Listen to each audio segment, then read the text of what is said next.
Recentemente eu recebi a visita de 2 dos meus 3 filhos que estiveram conosco alguns dias aí. Acredito que foi em maio, né? Foi maio ou junho, mais ou menos por aí. E aí eu aproveitei para que eles me ajudassem um pouco nas minhas competências para tirar fotografias. Como eu falei, eu ainda sou da época que nós tirávamos fotografia com rolo, né? E como eu brinquei semana passada, se você estiver fazendo assim, cuidado para você não revelar a sua idade. Aí eu descobri, irmãos, que eu consigo fazer uma fotografia panorâmica como essa que eu estou fazendo aqui, ó. Rapaz, e ela fica bonita quando termina, mas eu tenho que manter aqui a minha mão firme, bem firme, assim, olha só, olha, fica bonita. Antigamente a gente fazia assim, ó. Antigamente a gente fazia assim, pegava, tirava uma foto daqui, afastava a mão um pouquinho, outra daqui, um pouquinho daqui, um pouquinho daqui, um pouquinho daqui, um pouquinho daqui, um pouquinho daqui. E ainda era rodando o filme. Manuela então me ensinou a fazer uma foto panorâmica. E por que é que eu estou fazendo isso aqui na frente dos irmãos? É porque hoje nós vamos ver uma daquelas fotos panorâmicas que o escritor de Atos dos Apóstolos, o evangelista Lucas, faz. Eu tenho dito que ele tem tirado fotos nessa nossa série Edificarei a Minha Igreja, e essas fotos são, assim, algumas vezes em zoom, ali, close-up mesmo, ali, o close em cima de uma pessoa. Semana passada, por exemplo, nós vimos o close que ele fez numa pessoa chamada Barnabé. Depois ele fez uma foto em 2 pessoas, um casal chamado Ananias e Safira. E a partir dessas fotografias que ele vai colocando numa sequência, ele vai contando a história de como, depois do Espírito Santo ter descido sobre a igreja, eles foram testemunhas, tanto em Jerusalém como em toda a Judéia, Samaria e até os confins da terra, que é o livro de Atos, Atos do capítulo 1 até o capítulo 28. Mas nesse capítulo 5, no episódio de número 12, o 12º episódio, nós vamos ver que, de fato, Lucas descreve este panorama em um único capítulo, capítulo 5, e é para isso que eu convido vocês a ler a partir do verso de número 12, Atos capítulo 5, verso 12, para nós vermos o panorama. E no meio desse panorama, Lucas faz uma fotografia do lado de dentro daquela suprema corte, que era o Sinédrio, e lá destaca um homem chamado Gamaliel, um outro personagem que ele descreve no livro de Atos e que é importante a gente compreender qual é o papel dele. Então abra sua Bíblia, por gentileza, em Atos capítulo 5, a partir do verso 12, Atos 5, verso 12, onde Lucas começa a tirar essa fotografia panorâmica. Diz assim: muitos sinais e prodígios eram feitos entre o povo pelas mãos dos apóstolos, e costumavam todos reunir-se de comum acordo no pórtico de Salomão. Mas dos restantes, ninguém ousava ajuntar-se a eles, porém o povo lhes tributava grande admiração.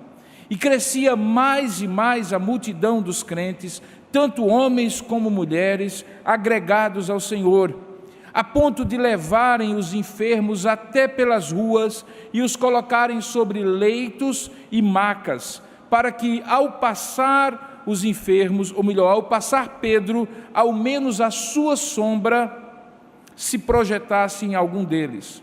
Afluía também muita gente das cidades vizinhas a Jerusalém, levando doentes e atormentados de espíritos imundos, e todos eram curados.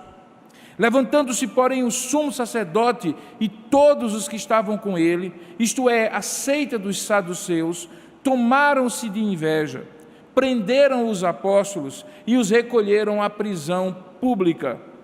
Mas de noite, um anjo do Senhor abriu as portas do cárcere e, conduzindo-os para fora, lhes disse: ide e apresentando-vos no templo, dizei ao povo todas as palavras desta vida. E tendo ouvido isto, logo ao romper do dia, entraram no templo e ensinavam. Chegando, porém, o sumo sacerdote e os que com ele estavam, convocaram o sinédrio e todo o senado dos filhos de Israel e mandaram buscá-los no cárcere. Mas os guardas, indo, não os acharam no cárcere e, tendo voltaram, relataram, dizendo: achamos o cárcere fechado, com toda a segurança, e as sentinelas nos seus postos junto às portas. Mas abrindo-as, a ninguém encontramos dentro. Quando o capitão do templo e os principais sacerdotes ouviram estas informações, ficaram perplexos a respeito deles e do que viria a ser isto. Nesse ínterim, alguém chegou e lhes comunicou: eis que os homens que recolhestes no cárcere estão no templo ensinando ao povo. Nisto, indo o capitão e os guardas, os trouxeram sem violência, porque temiam ser apedrejados pelo povo. Trouxeram-nos, apresentando-os ao sinédrio, e o sumo sacerdote interrogou-os, dizendo: expressamente vos ordenamos que não ensinasseis nesse nome. Contudo, encheste Jerusalém da vossa doutrina, e quereis lançar agora sobre nós o sangue deste homem. Então Pedro e os demais apóstolos afirmaram: antes importa obedecer a Deus do que aos homens. Pois o Deus de nossos pais ressuscitou a Jesus, a quem vós matastes, pendurando-o no madeiro. Deus, porém, com a sua destra, o exaltou a príncipe e salvador, a fim de conceder a Israel o arrependimento e a remissão de pecados. Ora, nós somos testemunhas destes fatos, e bem assim o Espírito Santo, que Deus outorgou aos que lhe obedecem. Eles, porém, ouvindo, se enfureceram, eles, o sinédrio, e queriam matá-los. Mas levantando-se no sinédrio um fariseu, chamado Gamaliel, mestre da lei, acatado por todo o povo, mandou retirar os homens por um pouco, e lhes disse: israelitas, atentai bem no que ides fazer a estes homens. Porque antes destes dias se levantou Teudas, ensinando ser ele alguma coisa, ao qual se agregaram cerca de 400 homens. Mas ele foi morto, e todos quantos lhe prestavam obediência se dispersaram e deram em nada. Depois disso, levantou-se Judas, o galileu, nos dias de recenseamento, e levou muitos consigo, mas este também pereceu, e todos quantos lhe obedeciam foram dispersos. Agora eu vos digo: dai de mão a estes homens, deixai-os, porque se este conselho ou esta obra vem de homens, perecerá. Mas se é de Deus, não podereis destruí-los, para que não sejais, porventura, achados lutando contra Deus. E concordaram com ele. Chamando então os apóstolos, açoitaram-nos e, ordenando-lhes que não falassem em o nome de Jesus, os soltaram. E eles se retiraram do sinédrio, regozijando-se por terem sido considerados dignos de sofrer afrontas por esse nome. E todos os dias, no templo e de casa em casa, não cessavam de ensinar e de pregar Jesus, o Cristo. Que Deus abençoe a sua palavra. Amém. Curva a sua cabeça por um instante e mesmo depois dessa longa leitura, peça a Deus que aquilo que é a mera leitura da sua palavra, que por si só seria suficiente, sem dúvida alguma, mas que agora vai ser exposta, Deus possa falar ao seu coração, iluminando a sua mente, abrindo o seu entendimento. Curva não a sua cabeça, peça isso a Deus em algum momento de oração silenciosa.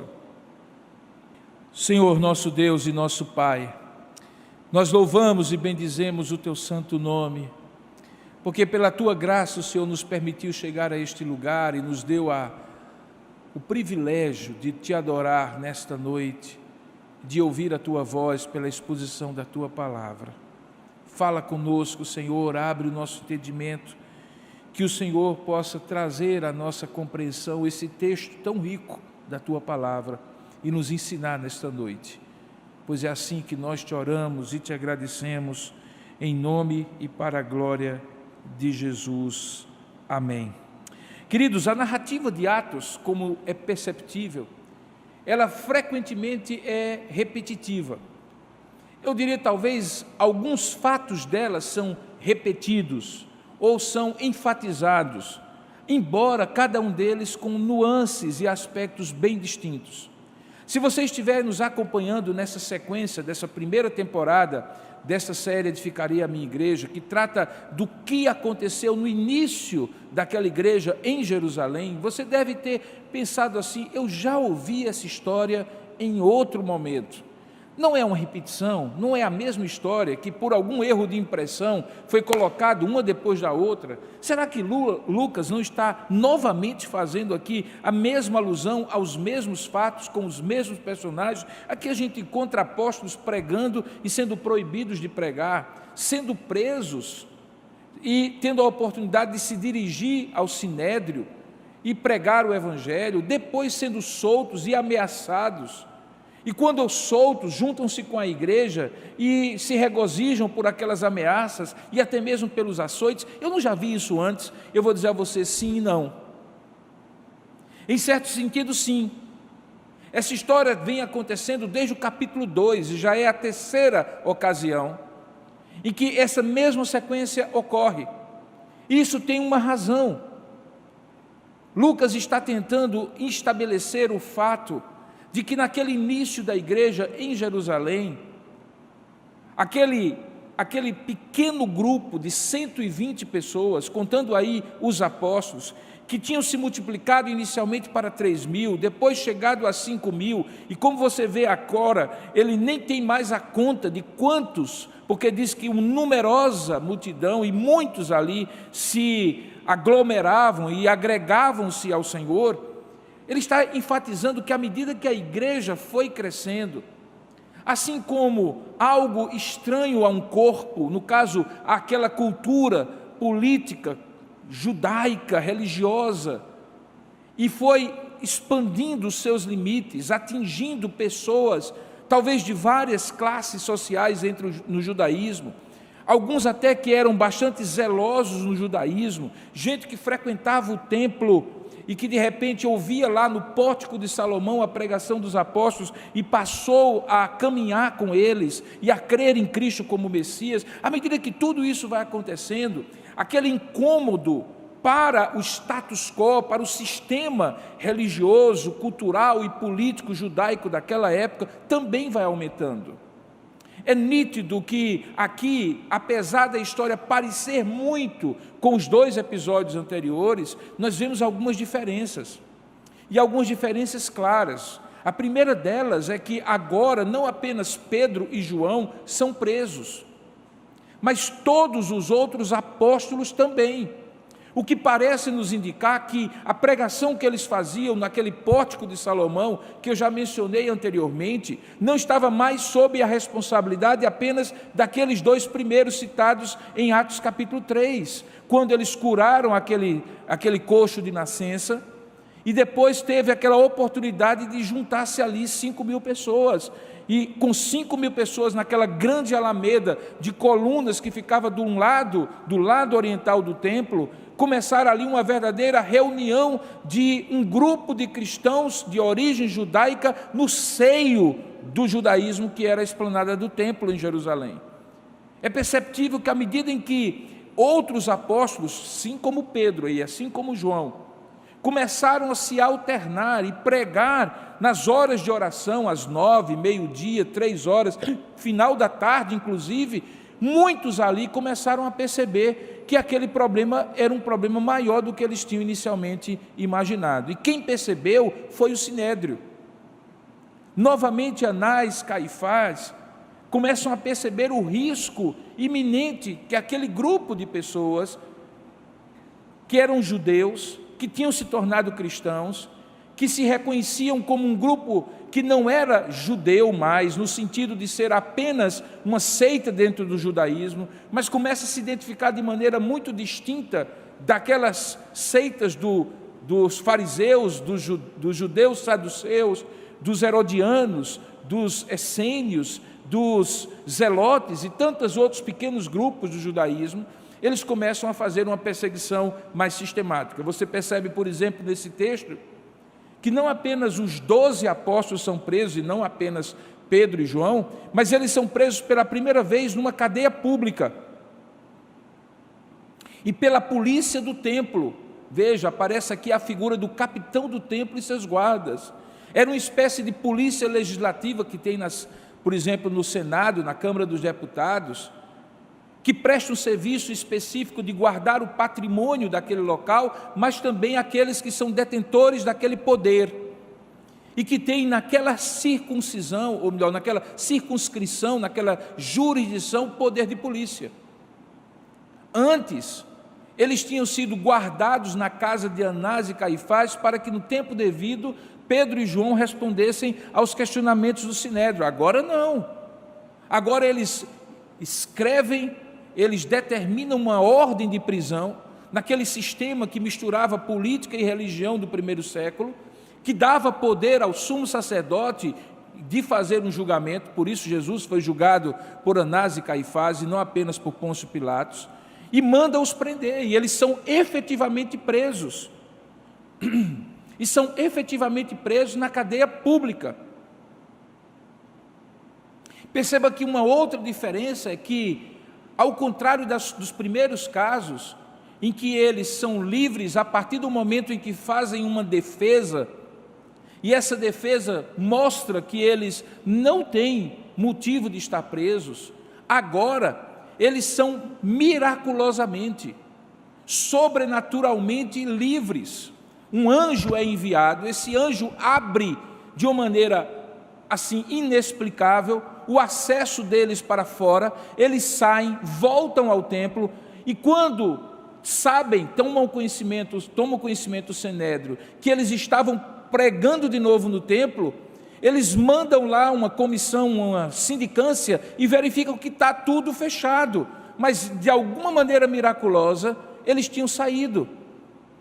E só então eles são ouvidos pelo Sinédrio, e há aquele espécie de inquérito com uma sessão pública e depois, por sugestão de Gamaliel, com uma sessão privativa. Então são diferenças que mostram não apenas detalhes técnicos, pequenas diferenças, mas que na linguagem de Lucas, que está narrando isso aí, ele está determinando que a perseguição está aumentando, que ela está se tornando uma perseguição sistemática, que está se utilizando e se aparelhando do Estado, que era um Estado meio teocrático, no sentido de que havia uma forte influência religiosa, embora os romanos tivessem a palavra final, e que isso levou não apenas a 1 ou 2 serem presos, mas a todo um colégio apostólico.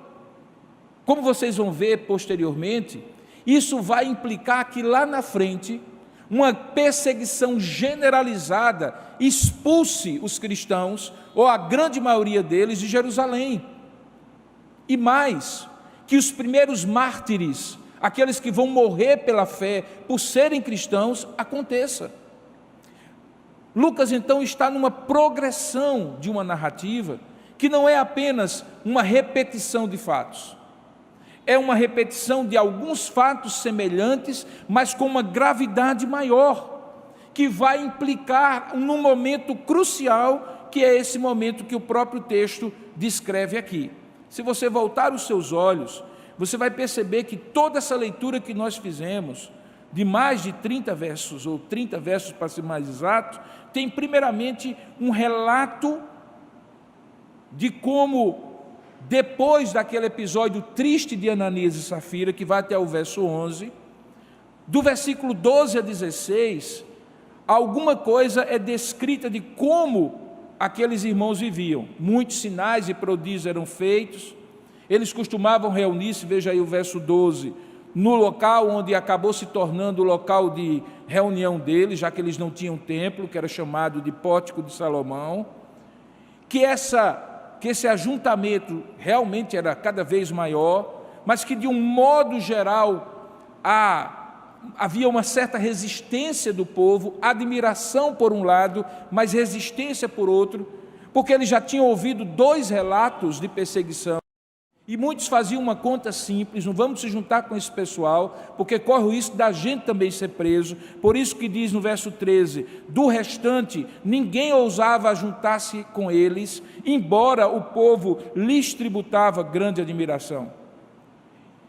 E apesar disso, havia uma obra sobrenatural de conversões e de milagres, sinais e prodígios. Verso 14 diz que crescia mais e mais, aquela multidão de pessoas, já não se faz conta. Lucas já não disse 5, 3, 12, nem sabe ainda quantas pessoas estavam ali.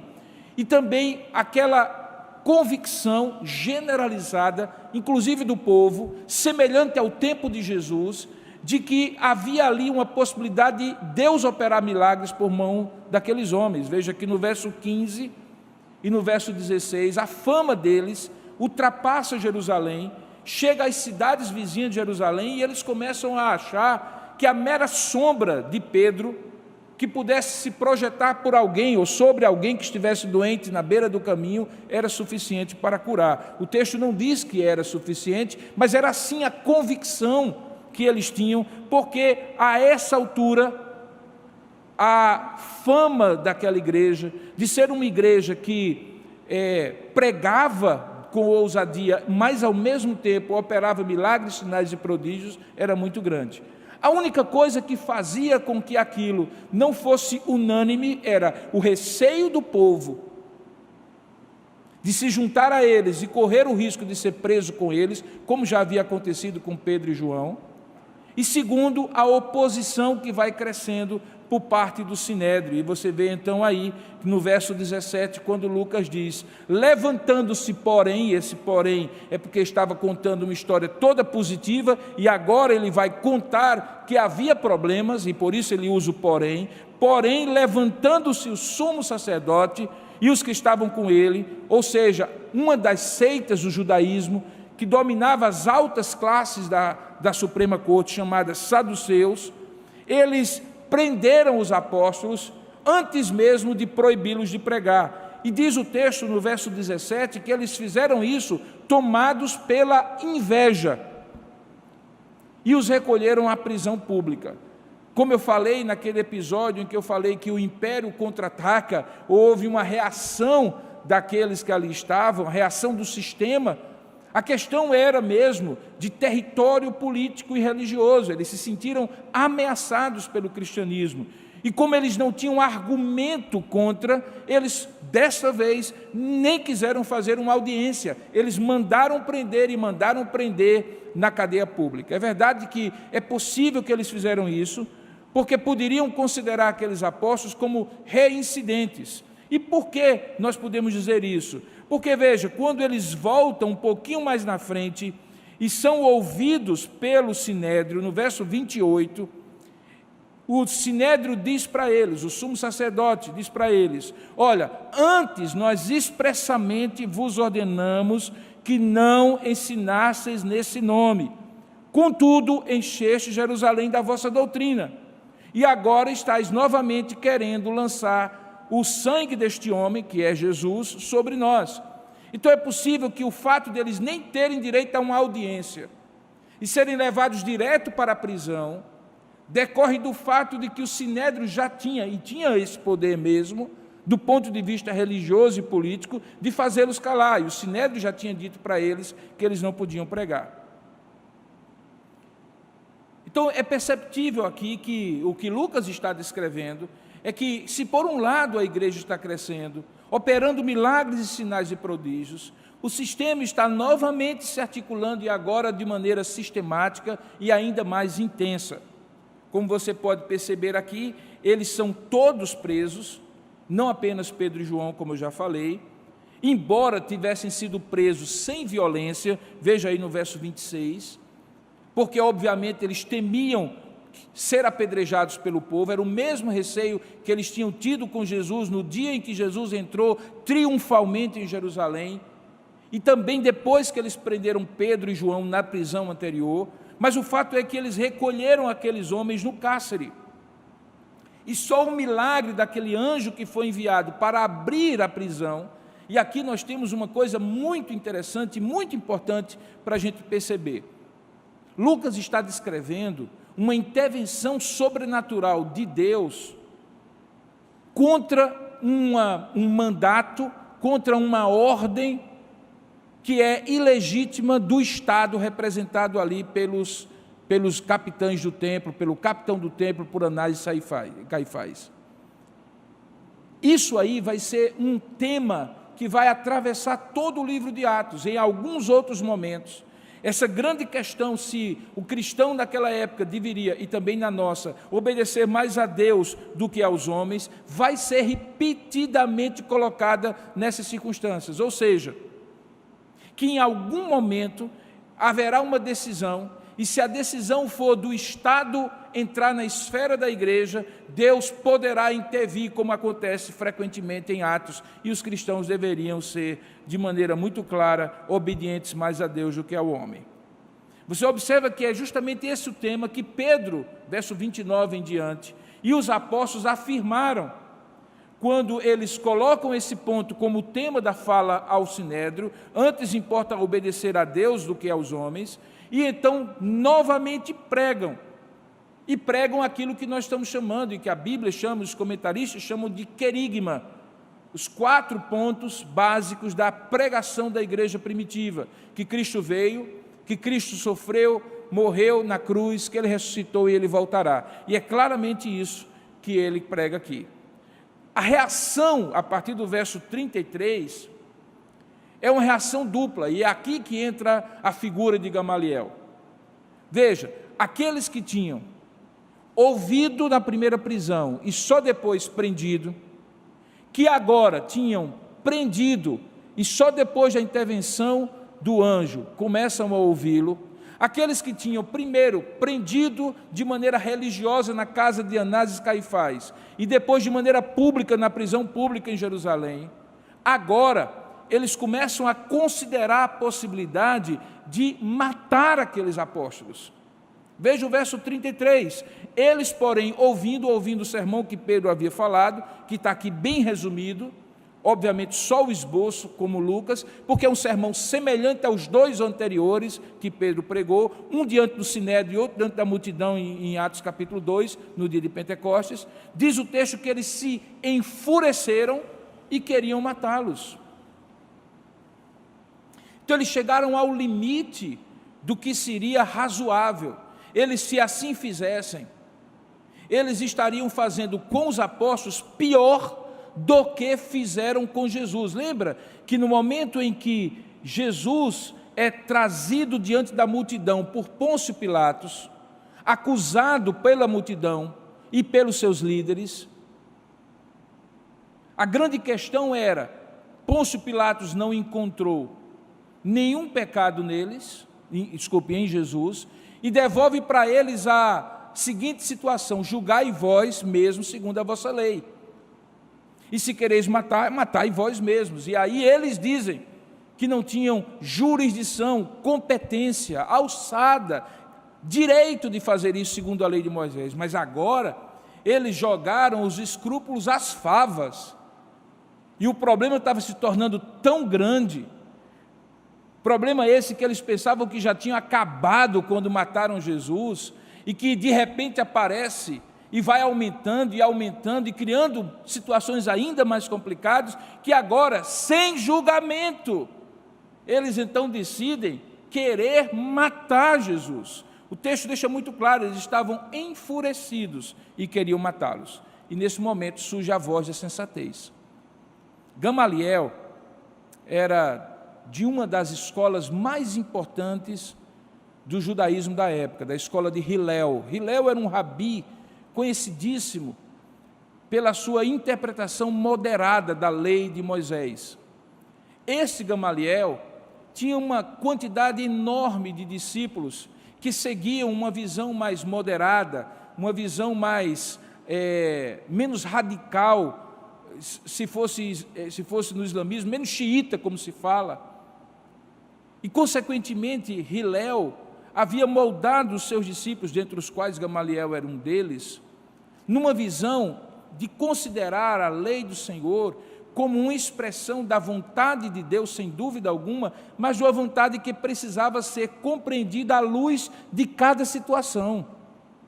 Algo muito semelhante a um posicionamento, talvez hoje contemporâneo, de cristãos como nós, que não apenas pegamos um versículo da Bíblia, do Antigo ou do Novo Testamento, pouco importa, e sem levar em consideração o seu contexto, a sua época, sem tentarem compreender o que está por trás daquilo, simplesmente repete dogmaticamente aquilo que está escrito, numa espécie de interpretação pau, pedra, pedra e pronto.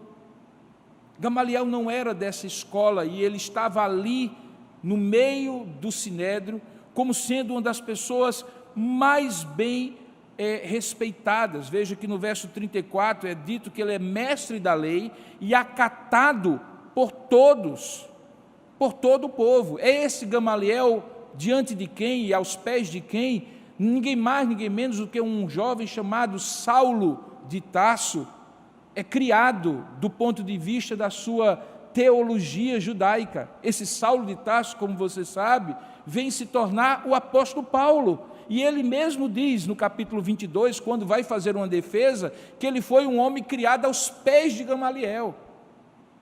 Deus colocou ali no meio do sinédrio aquele homem, que era judeu, não era cristão, mas que trouxe uma palavra de sensatez para que aqueles homens não fizessem um ultraje à lei do Senhor, que era matar aqueles apóstolos sem direito a um julgamento justo.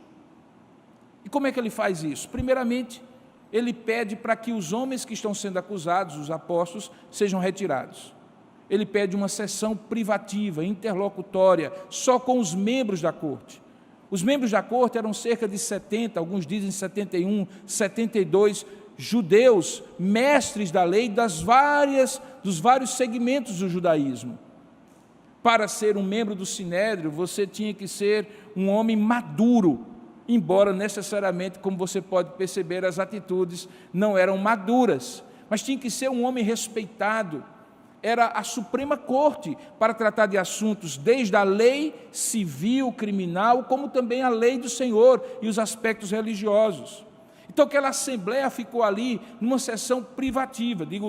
Veja que diz o texto que ele mandou retirar os homens por um pouco, para que ele pudesse abordar a questão intracorpus, para que ele pudesse abordar a questão fazendo uma razoada aos seus pares, sem expô-los diante daqueles que estavam sendo acusados, para que eles pudessem repensar, sem o constrangimento de mudar a ideia, diante daqueles que estavam sendo acusados. Este é um recurso relativamente comum ainda hoje, quando tribunais, cortes, têm sessões privativas, onde determinados aspectos que só são tratados entre eles, podem ser tratados para não serem publicamente expostos. E é nesse momento que Gamaliel faz um discurso, que eu chamaria do discurso da sensatez, do discurso da moderação, porque ele diz e usa dois exemplos.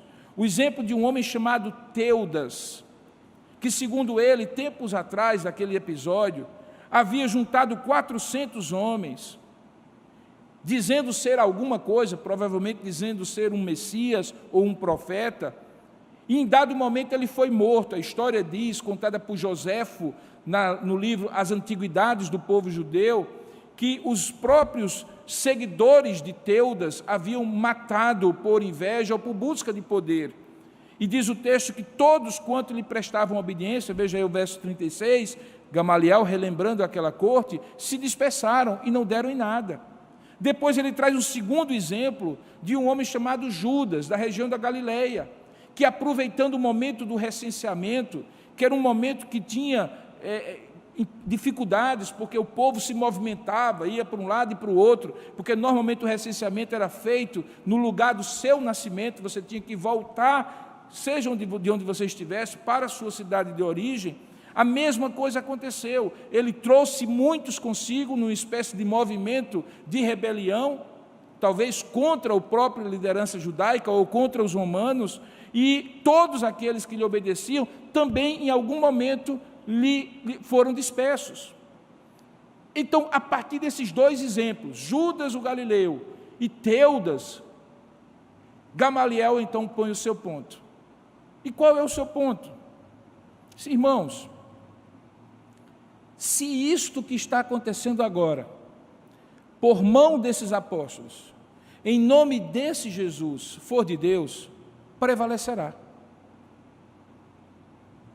Mas se não for, terá o mesmo destino que teve Teudas e Judas o Galileu. Agora, nós cremos nisso, basicamente é isso que Gamaliel está dizendo. Se nós cremos que o que é de Deus prevalece e o que não é de Deus não prevalece, então deixe esses homens irem. Se a obra deles vem de homens, perecerá, como pereceu a obra de Teudas, como pereceu a obra de Judas. E aí diz o texto, no versículo 39, a última frase, que ele conseguiu convencer e então todos concordaram. É importante que a gente compreenda que, como Lucas está descrevendo um acontecimento, e principalmente como esse acontecimento está sendo descrito numa situação específica, que esse princípio, que a gente não deve intervir nas coisas e deixá-las ir no curso natural, porque se for de Deus, vai prevalecer, e se não for, não vai prevalecer, esse conceito não é necessariamente um valor absoluto, não é uma recomendação absoluta. Em alguns momentos, por falta de um grito, se perde uma boiada. E em alguns momentos, sim, você tem que intervir. Quando algo é flagrantemente contra a palavra de Deus, seria um critério. Quando algo violenta e afronta claramente os princípios de Deus, não há o que se esperar. É preciso denunciar à luz da palavra, é preciso se posicionar, é preciso colocar um limite, é preciso chamar o feito à ordem e dizer: isso não vem de Deus, porque Deus já prescreveu isto aqui, dizendo que isso não vem dele quando acontecer. Mas não é o caso aqui. De maneira muito inteligente, Gamaliel coloca para eles aquilo que nós chamaríamos de razoabilidade da dúvida. Todo julgamento deve considerar as pessoas inocentes até que se prove o contrário.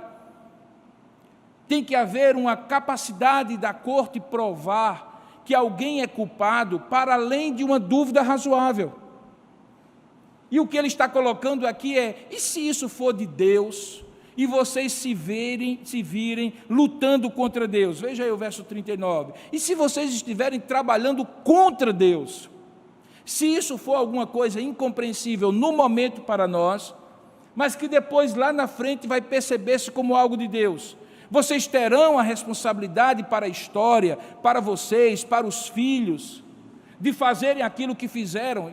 E aí eu diria isso, se estivesse no lugar de Gamaliel, fazerem aquilo que fizeram no tempo de Jesus, quando disseram: caia sobre nós o sangue e sobre os nossos filhos. Vocês não terão agora a mesma coragem de fazer isso? Porque, pelo jeito, quando fizeram com Jesus, não resolveu. Não se matou o movimento desse Jesus, matando Jesus. Agora vocês estão querendo matar esse movimento, matando os seguidores principais de Jesus. Vai funcionar isso? O argumento, portanto, daquele homem foi colocar uma dúvida razoável. E é curioso, irmãos, porque o que nós estamos vendo aqui é Deus usar alguém que supostamente teria todos os motivos para ser contra as coisas de Deus, e usar um argumento que não é necessariamente um argumento teológico, que emana da Escritura Sagrada, mas do bom senso, da razoabilidade, da prudência, das relações sociais, das relações humanas. O que nos leva então à conclusão que sim, é possível que Deus use pessoas que a gente não imagina, em cortes e situações que teoricamente seriam contra nós, mas que Deus vai usar a nosso favor, como usou a favor daqueles apóstolos. O fato é que eles concordaram com ele, veja aí no final do verso 39, mas não deixaram de maneira autoritária, fazer aquilo que eles já tinham feito antes. Diz que eles chamaram os apóstolos, verso 40, açoitaram-nos e, ordenando-lhes que não falassem o nome de Jesus, os soltaram. E novamente a história se repete. Quando eles se retiram do sinédrio, assim como a igreja antes havia orado, e o lugar onde elas estavam até tremeu, quando disse: Senhor, nós somos gratos a Ti, porque estamos sendo considerados dignos de sofrer pelo Teu nome, dá-nos apenas sabedoria e poder para continuar pregando. Isso ele tinha sido antes, e agora, diz o texto, que eles novamente se regozijam, por terem sido considerados dignos de sofrer afrontas por esse nome.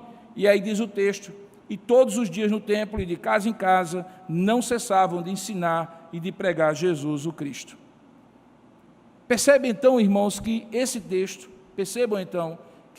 tem lições preciosas para nós.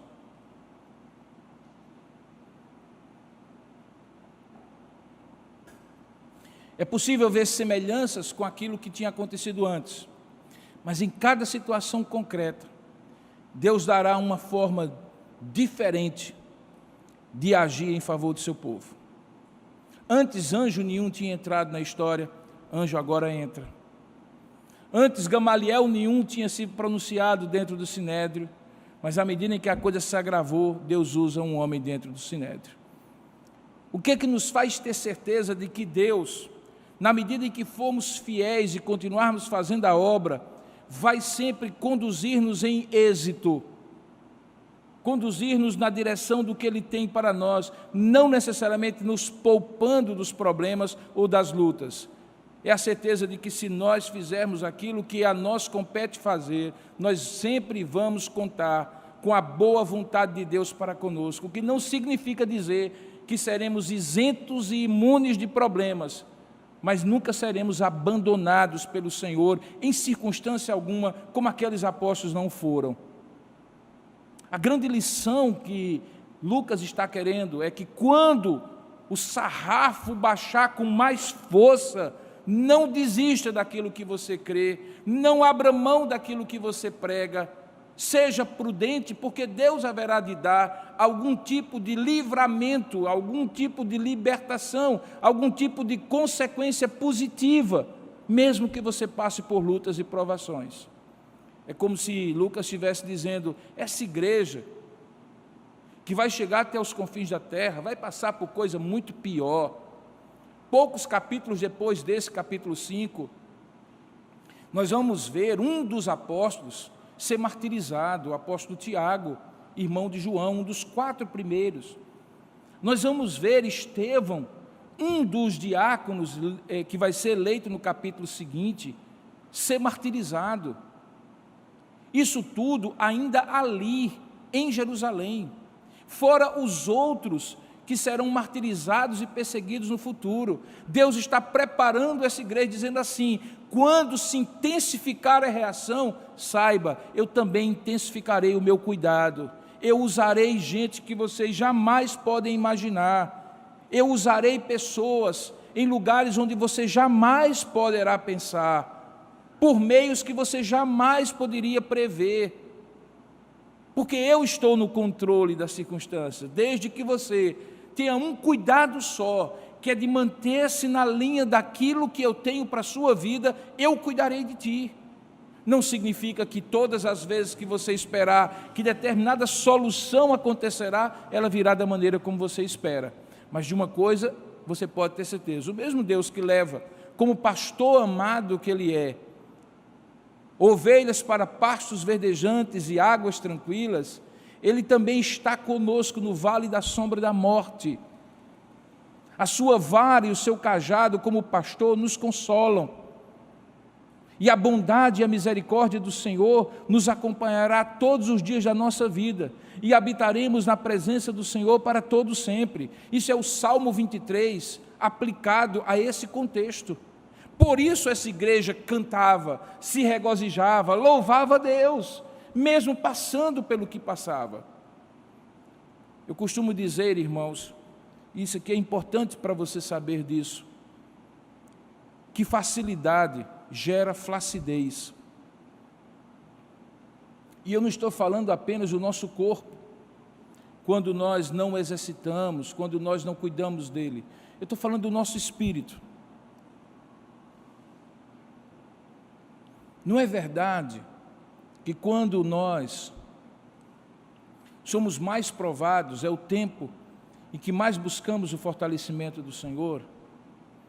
Não é verdade que quando nos sentimos abandonados por tudo e por todos, resta-nos aquele que deveria ter sido desde o início a nossa primeira opção, mas que costumeiramente, pela facilidade, nós acabamos tendo como a última opção, que é Deus? Deus, sabendo disso, sabendo que com esse espírito disperso, tendente ao comodismo, nós tendemos a ser como ovelhas que se dispersam, se não tiverem um pastor que bate de um lado, bate do outro, conduz, protege quando precisa, disciplina quando é necessário, com a sua vara e o seu cajado, passando conosco por vales da sombra da morte, dando a própria vida para que não sejamos tragados pela morte, mas por outro lado, nos alertando que se nós sairmos do seu cuidado, nós traremos para nós dissabores. O que nos resta então? Caminhar na direção daquilo que Deus propõe para nós e deixar os outros detalhes da nossa vida, pequenos ou grandes, aos cuidados de Deus. Confie nisso. A palavra de Deus vem dizer lá na frente que ninguém haverá de ser provado para além da sua capacidade, ou da capacidade que Deus lhe dá para suportar a provação. Porque você não é alguém que está sozinho, e Deus diz para você, se vire. Você pode até estar sozinho, mas Deus nunca lhe dirá, se vire. E foi isso que ele fez aqui, usando um homem, no núcleo do poder, que tinha capacidade e tinha poder para matar os seus apóstolos. E de onde menos esperava, Deus usa um homem que preserva a vida daqueles 12 homens, que eram a liderança. Você imagine como ficaria a igreja, que dependia da doutrina dos apóstolos, naqueles primeiros momentos, se aqueles homens tivessem sido mortos. Pense então sobre isso, e regozije-se como aquela igreja, sabendo que, se você estiver no caminho, Deus haverá de cuidar de você pelos meios mais extraordinários que você jamais poderia pensar. Talvez seja essa a situação em que você está, nos momentos atuais, eu não sei. Mas se for, mesmo que não seja tão intensa como foi aqui na igreja, Deus haverá de cuidar de você da mesma forma. Vamos orar pedindo isso a Deus? Ó Deus amado e querido Pai, nós oramos nesse momento, rogando a Tua bênção sobre nós, para que compreendamos as verdades dessa palavra e possamos, ao compreendê-las, caminhar como de fato o Senhor deseja que caminhemos. Ó Deus, de maneira extraordinária, levanta homens como Gamaliel, em circunstâncias que nós nem imaginamos, em lugares que nós nem prevemos, e que de certa maneira o Senhor haverá de usar, como já tem usado, para a preservação e bênção da nossa vida. Nós oramos e pedimos que o Senhor nos dê esse olhar mais amplo, que vai além daquele problema específico que está nos atormentando, mesmo quando esse problema é tão intenso que pode tragar a nossa própria vida. Nós oramos assim, para que o Senhor nos abençoe desta maneira, em nome e para a glória de Jesus. Amém e amém.